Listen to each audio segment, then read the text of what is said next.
দর্শকের জায়গা থেকে যারা দর্শক যারা আমার ফ্যানরা তারা কিছু ইমোশনালি তারা চায় যে অনেক বেশি কাজ করি, কারণ তারা প্রতি ইভেন্টে অনেক কাজ দেখতো, সেই জায়গা থেকে কাজের সংখ্যা অনেক কম। তো আমি যেহেতু একটা কমিউনিটিতে বিশেষ করে আমি বলেছিলাম যে যখন আমি সিনেমাতে কাজ করবো তখন আসলে অন্যান্য কন্টেন্টে আমাকে খুব বেশি একটা দেখা যাবে না। তো প্রথম, দ্বিতীয়, তৃতীয় এই তিনটে চারটা কন্টেন্টের ক্ষেত্রে হয়তো বেশি সময়টা বেশি নেওয়া হবে আর কি।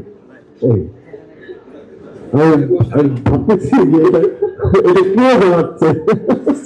সুন্দর একটা ছবি আপনি আমাদেরকে উপহার দিতে যাচ্ছেন, দর্শক হিসেবে আমি এটা ফিল করলাম। আর আপনার সাথে কাজ করেছি অভিনেত্রী হিসেবে, এটা অনেক বড় পাওয়া। Thank you so much. আপনি আমাকে জেরেন করে পর্দায় নিয়ে এসছেন এবং জেরেন হওয়ার পেছনে যে জার্নিটা ছিল, জেরেন হয়ে ওঠার যে জার্নিটা ছিল, সেটার যতটুকু আমার পরিশ্রম ছিল ঠিক ততটুকু আপনারও পরিশ্রম ছিল। Thank you so much. এবার আসছি প্রথমে আমাকে ভেবেছেন যে হ্যাঁ তমা এই ছবিতে কাজ হতে পারে, এবং ডিরেক্টর যখন ভেবেছেন তখন ডিরেক্টরের সাথে একমত হয়েছেন। তো চলতির সাথে আমার জার্নিটা অনেক বছরের, এবং আমি দেখি মানুষ একদম বলেই দেয় যে চলতির কারণে তোমাকে আমরা আবার নতুন করে পেলাম, তোমার অভিনয়ের অনেক কিছু আমরা চলতির মাধ্যমে দেখলাম। চলতি আমার পরিবার, তো পরিবার নিয়ে তো বেশি কিছু বলার নেই। পরিবারের সদস্য, আমি ভুল করলেও পরিবারের, ভুল না করলেও, কাজ করলেও পরিবারের, কাজ না করলেও তো পরিবার যখন দেখবে আমি পরিবারের সাথে আছি।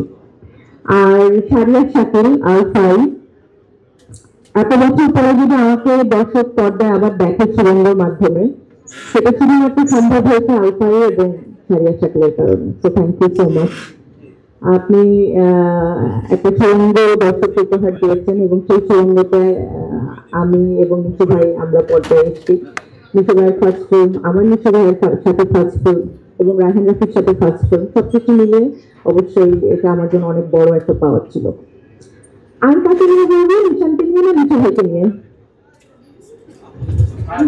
বলো নিশু ভাইকে নিয়ে বলো, তোমার নিশানকে নিয়ে বলো। আচ্ছা, নিশানকে তো আমি অনেক ভালোবাসি, যেমন আমি মাসুদকে বাসতাম।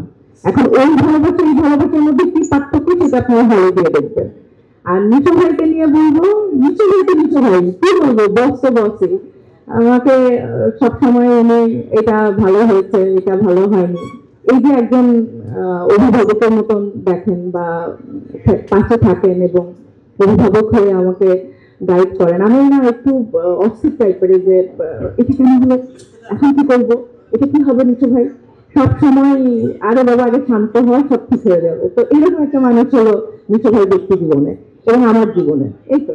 এবং এখানে যারা আছেন আমি জানি সবাই আমাকে অনেক স্নেহ করেন, অনেক ভালোবাসেন, আপনাদের সাপোর্ট সবসময় আমার সাথে ছিল, সবসময় থাকবে আমি জানি। দাগি আসামকে এবার সাপোর্ট করেন, এবং সাথে দাগি আসামের প্রেমিকা যারা আছেন এদেরকে সাপোর্ট করেন। Thank you. ওয়ালটন আবারও মিলিনিয়ার অফারে ওয়ালটন ফ্রিজ কিনে আপনিও হয়ে যেতে পারেন মিলিয়নিয়ার। মিলিনিয়ার ছড়াছড়ি দেশ জুড়ে, এটা শুধু ওয়ালটনই পারে।